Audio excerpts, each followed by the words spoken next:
just had a chance to speak with a fire investigator. They are confirming that nobody was inside the building at the time that this fire really got going. For a while we saw smoke. Now, of course, you're able to still see smoke, but flames very visible from the roof. You might still run into a lot of these orange cones and potentially some road closed signs. Emotional scene, but they were able to jump into action to help two people out from a burning car. And inside the bus, which has us asking questions on what the OSP is inspecting. But walk just a few feet away from here, where you'll likely hear this sound. Testing code red. But why the big difference when it comes to sidewalks? The crash happened only a few hundred feet behind me on Philadelphia Drive. Oh, it is the kind that is perfect for snowballs, not so good though for driving. Potholes like the one you see there can be a headache for drivers all across the Miami Valley. Now the city of Dayton has a 21st century solution Ohio State Highway Patrol is seeing more of. But ending that trend could potentially save your life, and it's as simple as the flick. It's not Big Brother watching. It's your neighbor watching. Like mums using a simple sheet to cover them. It's going to take months to investigate what led to the crash. And you guys are cool if I fly one of these? You're on. I'll talk you through it. He just said I could fly one of these. I want to make sure we got that on camera. He says he doesn't know how fast the winds were blowing in Sunday night storm, but it was enough to drop a 30-foot porch 100 yards away from his home. What they're covering on the road is actually covering the problem. Innocence lost in a split second. I'm at high school. There's a shooting. A kid got a gun and he started shooting people.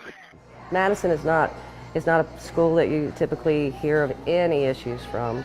But after a 14-year-old allegedly opened fire in the cafeteria, Heather Gibson, owner of Triple Moon Coffee Company, knew exactly where she should be. Her coffee spot is where many Madison students like to spend their time. I wanted to be here just so they could see a friendly face and maybe try to make people feel a little better.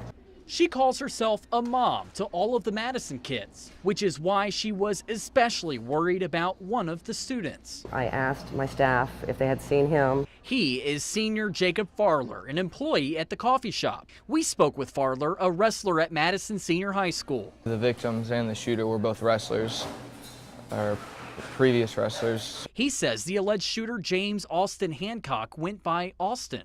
Hancock was in his first year of wrestling at the middle school.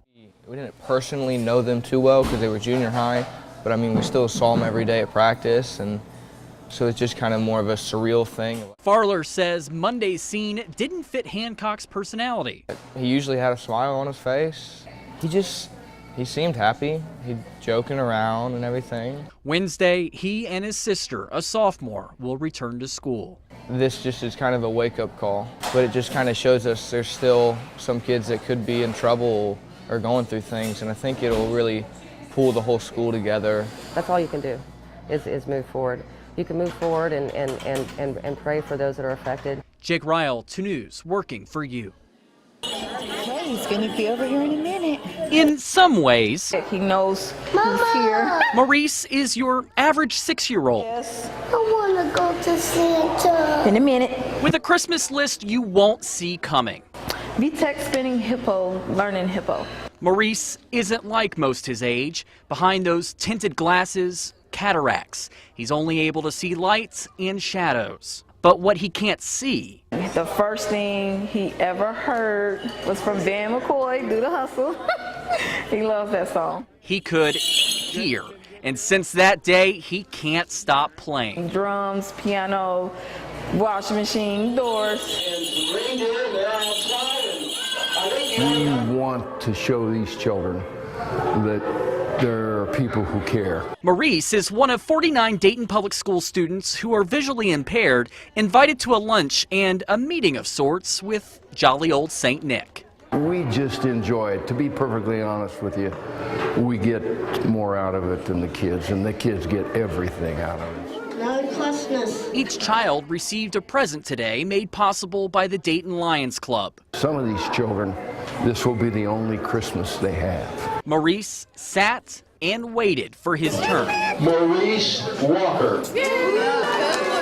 A grin from ear to ear. Can you sit on Santa's knee? Quinella Murphy, Maurice's mom, watched her son's joyful reaction. Merry Christmas. this. This right here means the world to me. The world to me. I love this. Her son and so many others shown the meaning of the season. Let them know that they're cared for. Jake Ryle. If it doesn't touch your heart, then there's something wrong. 2 News, working for you. A field that started as a dream. It's like Field of Dreams. If you build it, they will come. 7 years later, Nice job, Naomi. more than 100 are playing. They're playing like Pete Rose, then they're playing like Charlie Hessel, and they're giving it their all, no matter what obstacles they have to face. That's William Crotty. He's a Wright State student, the inspiration behind the field. Crotty was born 3 months early with spastic diplegia, a form of cerebral palsy. I just had places to be, people to see, so I had to come on and get out of there. I was like, you know, I'm done with this. I got stuff to do. I got fields to build. Like this Miracle League field in Springboro. They're all rubberized surfaces, so a lot of wheelchairs can go through and not have to worry about dirt getting caught in their wheels or their walkers. This field is special even on the ground. You see that white square there? That's actually one of the bases. It's flat, all to ensure safety for the kids that are taking the field. Come on, let's back up here. These athletes come ready to play. These are the sights, the sounds. There you go. Parents like Rebecca Kincaid were never expecting. He just loves it. He's having a great time, and you know, it's really been just so great to watch him do something that we didn't think we were going to ever get to watch him do. So it means a lot to us. Her son Mason has Charcot-Marie tooth disorder. It impacts his coordination. 7 years after the field's inception, the league is turning to the community for an expansion.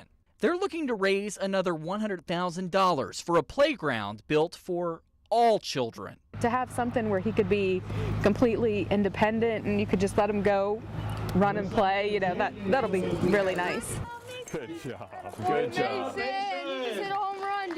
They want to hit grand slams and they want to hit home runs, and they feel like they can do that in a place like this because it's a little bit closer to the big leagues. Rounding third, these kids, these athletes have found a new home. We've got hot dogs and concessions behind this place. Did you have fun? Yeah. A new love on this field of dreams. Jake Ryle, 5 on 2.